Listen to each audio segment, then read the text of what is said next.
Bonjour à tous les amis, bienvenue dans ce 5e épisode de notre podcast sur les différentes réflexions. Alors déjà, avant de commencer ce podcast, je voulais très sincèrement à tous vous remercier parce que j'ai réalisé que le podcast était entré dans le top 200 des podcasts les plus écoutés en France. C'est absolument incroyable, je pensais jamais que ça marcherait aussi bien et que ça vous plairait autant. Donc voilà, je voulais d'abord vraiment vous remercier. Surtout qu'on a réussi à faire ça pour seulement 4 épisodes de sortie, ce qui est vraiment tout petit.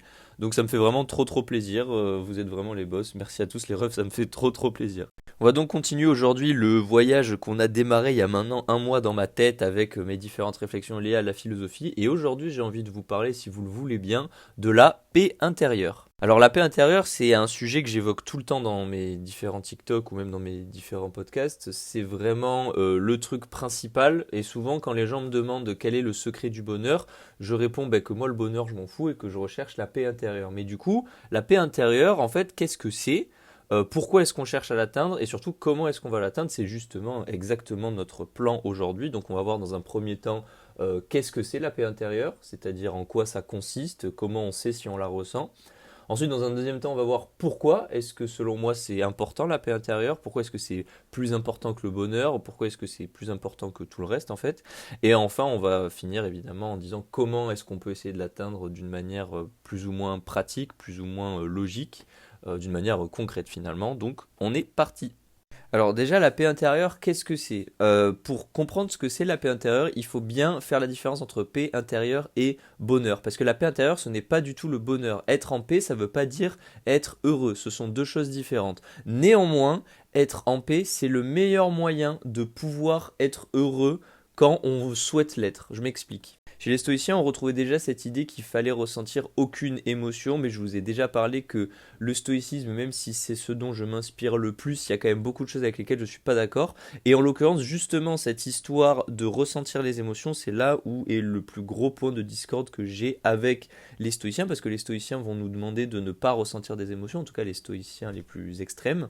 Et moi, justement, je pense que ressentir les émotions, c'est primordial, c'est capital, et c'est très utile pour être en paix intérieure. Mais la paix intérieure, justement, c'est de ressentir et les émotions négatives et les émotions positives, mais de toujours être conscient que ces émotions ne nous définissent pas, elles ne font que nous traverser. De même avec les moments de joie ou les moments de malheur, donc là je ne parle pas d'émotions mais vraiment de moments concrets, donc quand vous avez un événement dans votre vie qui vous fait du mal ou un événement dans votre vie qui vous fait beaucoup du bien, il faut garder à l'esprit que ce sont des événements, donc des choses qui sont limitées dans le temps et qui ne vont pas pouvoir vous définir pour toute votre existence.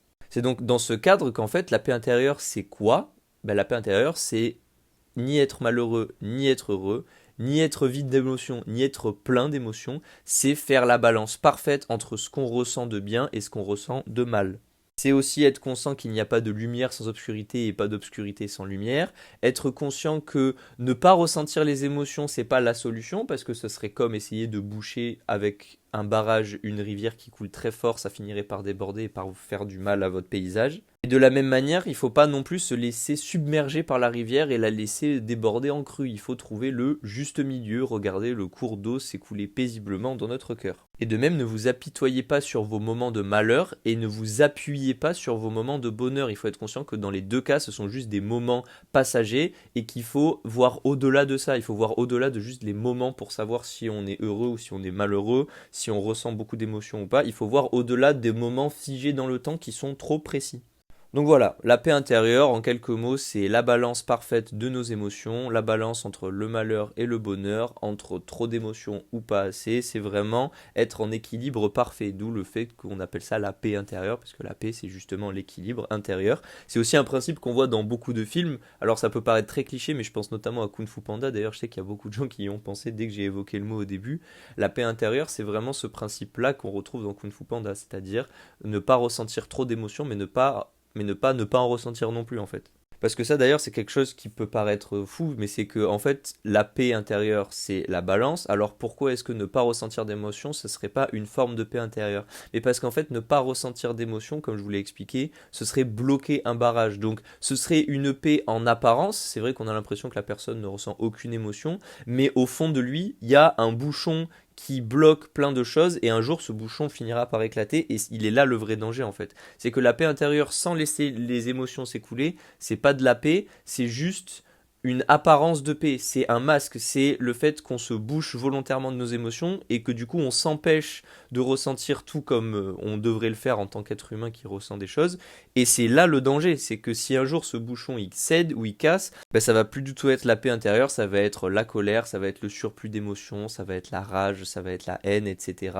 Et même si ça peut être des émotions positives, l'extrême joie, l'extrême allégresse, c'est jamais très positif au final sur le long terme parce qu'on finit toujours par redescendre de trop haut et donc à se faire mal en tombant. Alors attention qu'on soit bien clair, hein. Quand je dis c'est quoi la paix intérieure, je veux pas non plus dire que c'est ne pas profiter des moments de joie ou ne pas quand même être un peu triste lié au moment de malheur. Il s'agit juste de garder à l'esprit quand on est heureux et quand on est triste que ce ne sont pas des états permanents et des états qui nous définissent. Mais il ne s'agit pas de s'empêcher d'être heureux ou d'être triste. Il s'agit juste de garder à l'esprit que ce sont des états qui sont limités dans le temps et qui donc ne nous définissent pas dans notre intégralité. Je vous l'ai déjà expliqué plusieurs fois, mais selon moi, les émotions, on ne fait que les ressentir, elles ne nous définissent pas. Évidemment, si vous avez des moments de joie extrêmes, mais profitez-en. Moi, quand j'ai été accepté à la Sorbonne, j'ai pleuré pendant 1 heure et c'est tout à fait normal. Alors vous aussi, quand vous avez des moments de joie, profitez-en. Mais plutôt que d'en profiter et ensuite de tomber de trop haut ou d'aller vous brûler les ailes près d'un soleil trop chaud, essayez de garder à l'esprit qu'est-ce qui a fait que vous êtes joyeux, pourquoi vous l'êtes, profitez-en, mais revenez vite à la raison, la normalité, pour ensuite essayer de retrouver cet état le plus rapidement possible. Mais encore une fois, revenir à la raison, ça ne veut pas dire se dire non, mais de toute façon, ce truc de joie, je ne le mérite pas. Dites-vous que c'est un moment de joie que vous avez aimé, dont vous avez profité et que vous méritez totalement. Mais juste maintenant, il va falloir revenir au calme et à la sérénité parce que si vous essayez trop de profiter de cet instant de joie, il va vous faire tomber de trop haut. Il y a vraiment une balance qui est compliquée à trouver et j'imagine que mon message peut sembler un peu confus sur cette idée de profiter de quelque chose mais en même temps vite revenir à la raison. Mais je pense sincèrement qu'on peut être capable de profiter d'un instant de joie tout en étant raisonnable dans la manière qu'on a de le célébrer. Bon voilà, ça c'était donc sur qu'est-ce que c'est la paix intérieure. Maintenant, on va essayer de voir pourquoi est-ce que selon moi la paix intérieure est préférable à l'extrême joie ou l'extrême malheur. On va essayer de comprendre pourquoi est-ce que c'est mieux, pourquoi est-ce que ça peut être plus intelligent et dans quel domaine surtout, genre quel est l'intérêt profond de vouloir être en paix intérieure à part le plaisir personnel, philosophique que je ressens. Alors en fait, pour comprendre déjà, il faut bien avoir à l'idée que toute cette idée de stoïcisme, de paix intérieure, etc., comme je vous l'ai expliqué dans le tout premier épisode, dans le chapitre 0, ce sont des idées qui me sont venues à un moment où j'allais mal dans ma vie et où je cherchais un moyen d'aller mieux. Alors évidemment, du coup, je pourrais vous dire que la paix intérieure, c'est juste pour aller mieux dans sa vie, mais je pense que c'est un peu limité, parce que je pense que la paix intérieure, ça peut aussi permettre beaucoup d'autres choses. Et à cette époque-là où je cherchais à aller mieux, j'ai aussi cherché à m'améliorer personnellement. Alors, je déteste parler de développement personnel, je vous en ai déjà parlé. Moi, ce qui m'intéresse, c'est la philosophie et les réflexions relativement profondes. Je déteste m'enfermer juste dans cette idée que le but, c'est de devenir la meilleure version de soi-même, etc. Évidemment, je pense que c'est quelque chose de très noble et d'ailleurs, on va en reparler lié à la paix intérieure. Mais voilà, juste garder à l'esprit que cette histoire de paix intérieure peut vachement aider si vous voulez vous accomplir personnellement dans votre vie, que ce soit dans votre travail, dans votre sport, dans vos relations sociales, dans votre relation avec vous-même, etc. Du coup, justement, c'est ça la première raison, selon moi, de pourquoi est-ce qu'on voudrait être en paix intérieure. Alors, je précise, je vais donner les raisons de manière non exhaustive, il n'y a pas un classement. Mais voilà, cette raison de l'accomplissement personnel, pour moi, la paix intérieure dans l'accomplissement personnel, c'est capital. Parce que si on arrive, comme je l'ai expliqué dans la partie précédente, à être ni heureux ni malheureux, mais dans la balance parfaite de nos émotions, ça veut dire que les événements qui vont nous arriver, qu'ils soient heureux ou malheureux, ne nous détacheront pas des choses qu'on fait de notre journée en fait. Ça ne nous empêchera pas d'aller en cours, ça ne nous empêchera pas de faire notre entraînement, ça ne nous empêchera pas d'être gentil et bienveillant avec les autres. C'est juste une manière de voir les événements qui nous arrivent, pas en étant indifférent, mais en étant conscient que ces événements, quand ils sont hors de notre contrôle, ils doivent aussi être hors de nos pensées. Et là, en l'occurrence, c'est exactement ce qu'on cherche à travers l'accomplissement personnel lié à la paix intérieure. C'est se dire que tous les événements qui nous sont extérieurs, ils ne peuvent pas nous affecter dans notre quête de devenir quelqu'un de meilleur. Évidemment, gardez bien à l'esprit que l'accomplissement personnel, c'est bien pour ça que je parle d'accomplissement personnel et pas de réussite, c'est que l'accomplissement personnel, chacun a sa vision. Pour certains, ça va être devenir millionnaire avant leurs 12 ans. Pour certains, ça va juste être capable de ressentir des émotions sans qu'elles les définissent. Donc chacun a sa vision de la réussite personnelle et de l'accomplissement personnel, et c'est juste pour ça que je vous parle d'accomplissement personnel de manière ultra générale. Mais en tout cas, je pense que la paix intérieure pour atteindre cet accomplissement, elle est capitale, elle est presque primordiale, mais bon, je pense que chacun a sa manière d'y arriver. Encore une fois, n'oubliez pas que tout ce que je fais dans ces podcasts, c'est juste des réflexions, il n'y a aucune injonction de comportement ou quoi. Mais l'accomplissement personnel lié à la paix intérieure, je pense que ça peut être capital et très important, parce que c'est justement comme ça qu'on arrive à s'accomplir personnellement, c'est en ressentant des émotions, mais en étant conscient qu'elles ne nous définissent pas, qu'elles ne font que nous traverser, et surtout en étant conscient que les moments de malheur et de bonheur, ce sont juste des moments, et que c'est pas ça qui doit nous dérouter de notre route vers l'accomplissement personnel, vers notre réussite qu'on souhaite atteindre. Imaginez que vous êtes au milieu d'un champ de blé, où au fond vous voyez un chêne absolument magnifique. Sur votre route, il va y avoir des moments de pluie, des moments de grand soleil. Là, on pourrait dire que ce sont les émotions dans ma métaphore. Vous allez avoir des pentes, vous allez avoir des collines, vous allez avoir des montagnes. Ça va être les difficultés liées juste à la vie de manière générale. Des fois, vous allez avoir des gens qui vont vous rejoindre sur votre sentier, des fois des gens qui vont en partir. Mais quels que soient les événements météorologiques, de relief ou les gens qui sont avec vous, il ne faut pas que vous arrêtiez de marcher vers votre chaîne. Et bien là, la paix intérieure, ça vous permet ça. La paix intérieure, c'est être conscient que la pluie, c'est juste de la pluie, le relief, c'est juste du relief, les gens, ce sont entre guillemets juste des gens, mais que quoi qu'il arrive, vous, personne ne peut fondamentalement vous empêcher d'arrêter de marcher. Et c'est pour ça que pour moi, la paix intérieure, c'est primordial dans l'accomplissement personnel. Alors maintenant, une autre raison qui pourrait vous pousser à vous intéresser à la paix intérieure, c'est que vous en avez marre tout simplement de souffrir ou de faire ce que j'appelle le yo-yo émotionnel. C'est-à-dire que vous en avez marre de dès que tout va bien, vous êtes extrêmement bien dans votre vie, vous allez être gentil avec tout le monde, vous allez faire plein de sport, vous allez aller tout le temps en cours, vous allez voir tous vos potes, et dès que vous allez mal, ça va être totalement l'inverse, vous allez être désagréable, vous allez voir plus personne, vous allez totalement vous isoler, vous allez arrêter de faire tout ce que vous aimiez faire, et c'est vraiment pas la chose que vous pouvez souhaiter de manière générale, et c'est même quelque chose qui des fois peut vraiment vous embêter si vous êtes conscient que ça vous arrive. C'est-à-dire si vous êtes conscient que dans les bons moments tout va bien et que dans les mauvais moments tout va mal, alors même si ça peut sonner comme quelque chose de totalement logique, je veux dire oui, dans les mauvais moments tout va mal, c'est le but d'un mauvais moment, mais c'est justement là le but de la paix intérieure, c'est que dans les mauvais moments tout ne va pas mal et dans les bons moments tout ne va pas bien non plus. C'est précisément ça le but de la paix intérieure, c'est d'être dans la balance. Et justement, être avec cette paix intérieure, ça pourrait vous éviter, en tout cas moi ça m'a évité et ça m'a permis d'arrêter de faire le yo-yo émotionnel. Et c'est-à-dire que quand j'en ai eu marre de souffrir de manière permanente à cause de quelque chose qui ne dépendait plus de moi, et ben je me suis intéressé à cette paix intérieure et je me suis demandé comment l'atteindre. Bon ça on verra en troisième partie.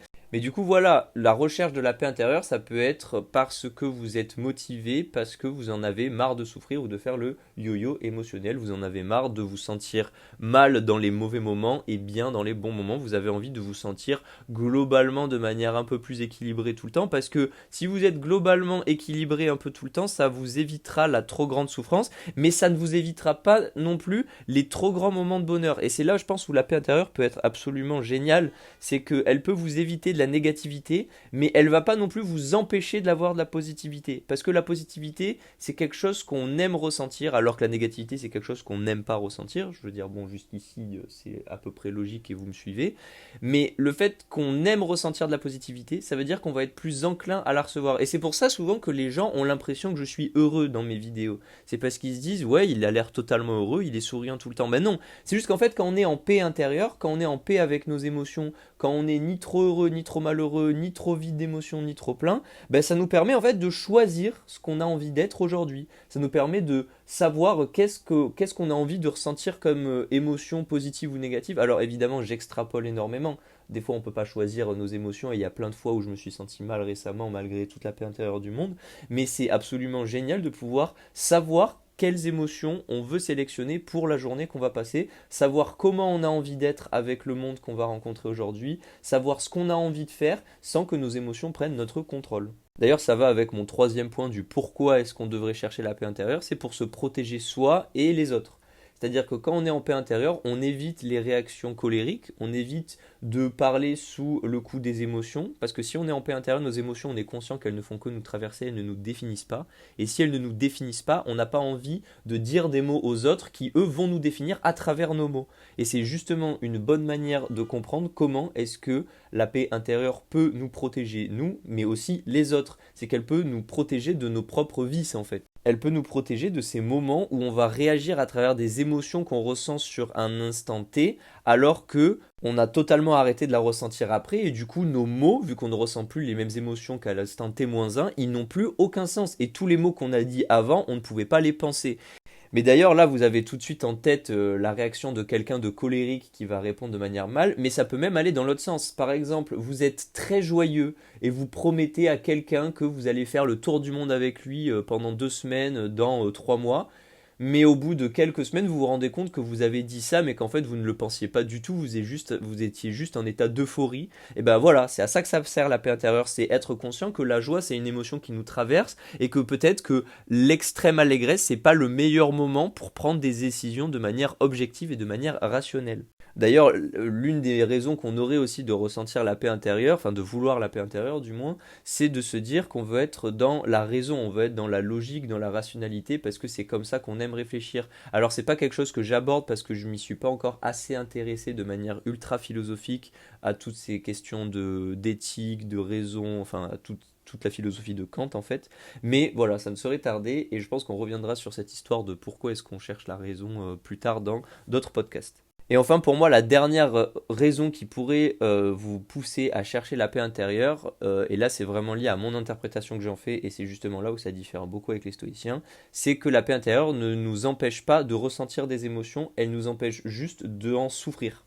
Dans la paix intérieure, vous n'allez pas ne jamais être heureux ou ne jamais être malheureux, vous allez l'être, mais vous allez juste l'être en étant conscient que ces émotions, elles seront là juste un petit instant et surtout, elles ne vous définissent pas. En fait, c'est vraiment un mot que je fais que dire depuis le début de ce podcast et je suis désolé d'insister là-dessus, mais je pense que c'est vraiment primordial parce qu'il y a un fait dans la langue, mais dans la langue française, mais aussi dans la langue anglaise, dans beaucoup de langues, c'est qu'on ne dit pas je ressens de la tristesse, on dit je suis triste, du verbe être. C'est-à-dire qu'on utilise le verbe être pour dire qu'on est triste, c'est-à-dire qu'on est la tristesse. On incarne, quand on dit je suis triste, moi j'entends vraiment, j'incarne le sentiment même de désespoir en fait. Et alors comprenez-moi bien, je suis pas là à vouloir changer la langue française et que maintenant tout le monde dit je ressens le sentiment de tristesse. Non, non, c'est pas ça que je dis.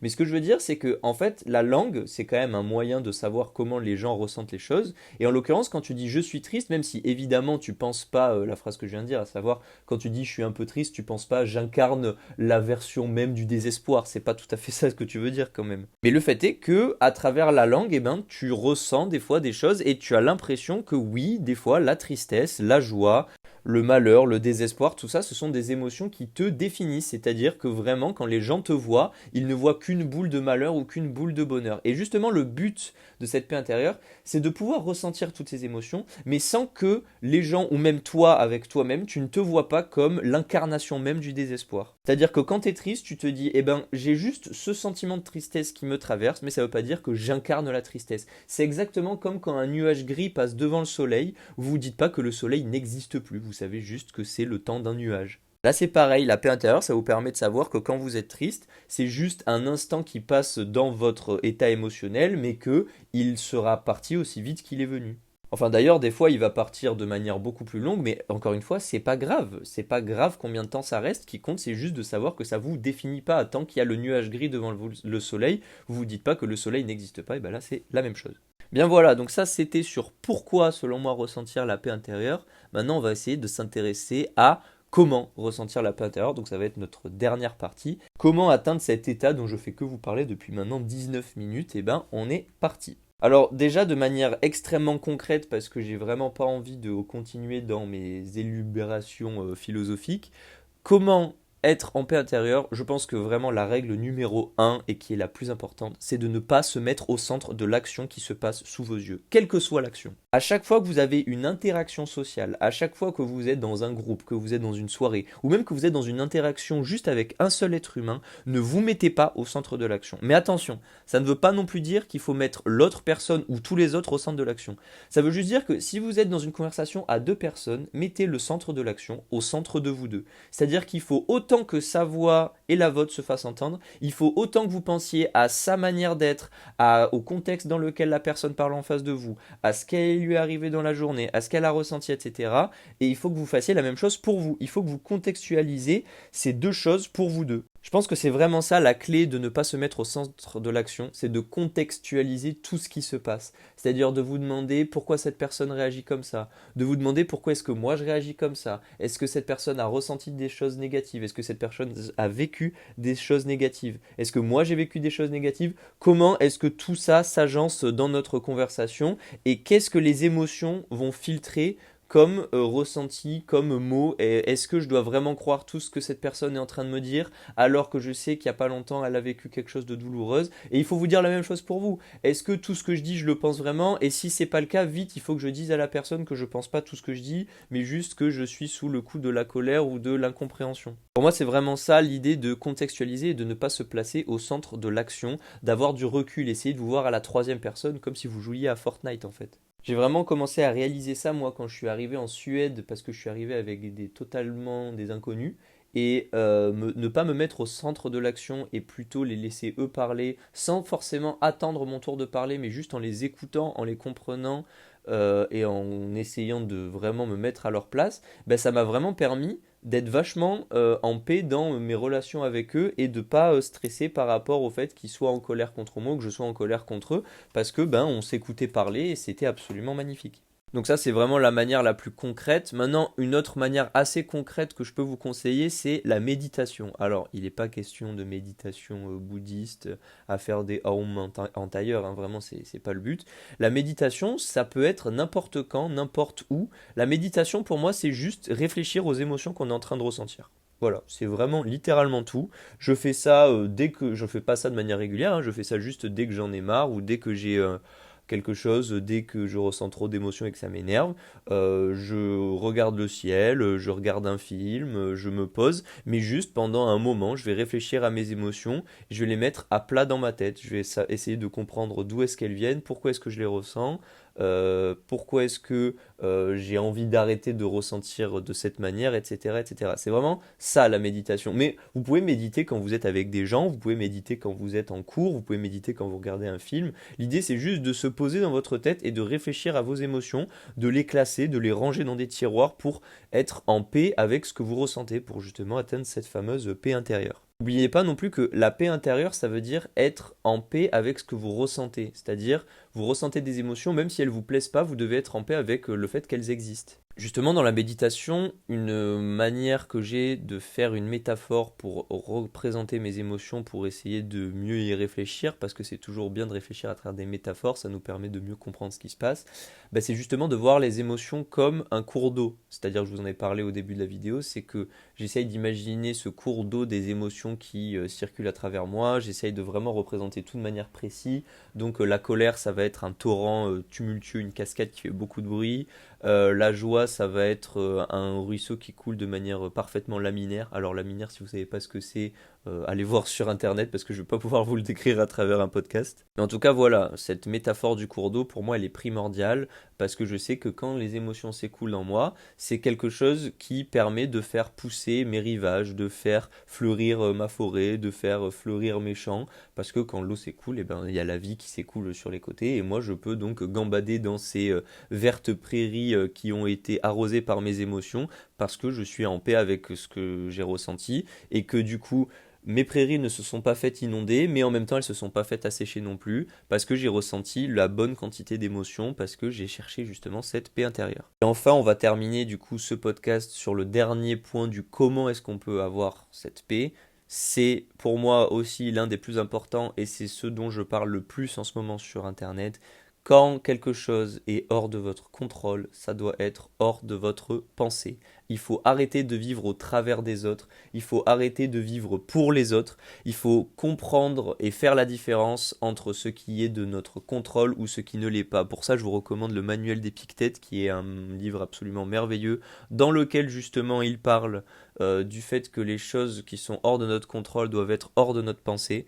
Et je pense que c'est vraiment primordial pour vous et pour moi et pour tout le monde de faire cette différence-là, de faire cette différence entre les choses qu'on peut contrôler et les choses qu'on ne peut pas contrôler, parce que de cette manière, vous allez arrêter de vous soucier de choses sur lesquelles vous pouvez de toute façon n'avoir aucun impact. Si vous voulez, c'est cet arbre logique qui est un mème assez connu sur Internet, à savoir, est-ce que vous avez un problème dans la vie? Vous avez deux réponses possibles à cette question, oui ou non. Si la réponse est non, il n'y a aucun problème, donc tout va bien. Si la réponse est oui, il y a une autre question qu'on va vous poser, c'est est-ce que vous pouvez y faire quelque chose? Là, il y a deux possibilités. Si la réponse est oui, vous pouvez y faire quelque chose, tout va bien, parce que ça veut dire que le problème, vous pouvez l'arranger. Mais si la réponse est non, vous pouvez rien y faire, tout va bien, puisque vous pouvez rien y faire, donc de toute façon, il n'y a rien que vous puissiez faire pour arranger la situation, donc de toute façon, tout va bien. Enfin voilà, j'espère que ce podcast sur la paix intérieure vous a plu. Je sais que je me suis beaucoup répété par moment, mais je pense que c'est quelque chose de primordial, surtout dans le cadre de ces podcasts, la répétition, parce que ça permet vraiment d'intégrer une idée à une réflexion de manière profonde et pas juste en surface. Et je préfère me répéter beaucoup de fois et faire plusieurs épisodes que de tout dire en un podcast et que vous n'en reteniez rien. Là, je pense que vous allez retenir les idées principales. Évidemment, le but, c'est pas de vous apprendre des choses, hein. On est toujours là pour faire de la réflexion sans injonction de comportement, mais j'aime quand même à penser que les gens peuvent arrêter mon podcast en ayant retenu des choses et en pouvant aller affronter les dangers du dehors en ayant retenu quelques trucs de ce que j'ai dit, parce que peut-être que ça leur permettra d'aller mieux justement au dehors. Encore une fois, je tiens sincèrement à vous remercier pour vos super retours sur les podcasts, sur les vidéos. On est de plus en plus nombreux, on est 65 000 abonnés sur TikTok, on est rentré dans le top 200 des podcasts les plus écoutés en France, comme je vous l'ai dit en début de podcast. Donc encore une fois, merci énormément. Continuez à faire grossir tout ça. Je suis très content de pouvoir aider de plus en plus de gens comme j'aurais voulu moi m'aider il y a un an. Ça me fait vraiment trop plaisir. Je fais vraiment pas ça pour les stats, je fais ça parce que ça me plaît, mais ça fait toujours du bien de voir que les gens vont mieux grâce aux vidéos que je fais. Et donc si je peux aider de plus en plus de gens à aller mieux, pour moi c'est tout ce qui compte. Je voulais aussi vous dire, tant qu'on est en fin de podcast, et je pense que si vous en êtes arrivé jusque-là, c'est que quand même ce que je fais vous intéresse. Il faut savoir que Spotify permettent d'avoir de la rémunération sur leur podcast. Alors c'est pas de la rémunération automatique comme sur YouTube liée au nombre de streams que vous faites, mais en fait ils vous permettent d'ouvrir un Patreon. Je crois que c'est un truc sur lequel vous pouvez donner de la thune lié justement à votre podcast. Donc moi voilà, j'en ai ouvert un. Parce que ça m'intéresserait quand même de pouvoir peut-être de temps à autre gagner 1 ou 2 euros, parce que voilà, vous connaissez la vie étudiante à Paris, c'est pas tous les jours facile. On va dire qu'on finit tous les mois dans le rouge, donc évidemment je vais me mettre à travailler l'année prochaine, mais bon voilà. Si jamais vous avez 2-3 euros de trop et que vous souhaitez soutenir le podcast ou ce que je fais sur internet, parce que bon, l'air de rien, ça prend quand même du temps, hein.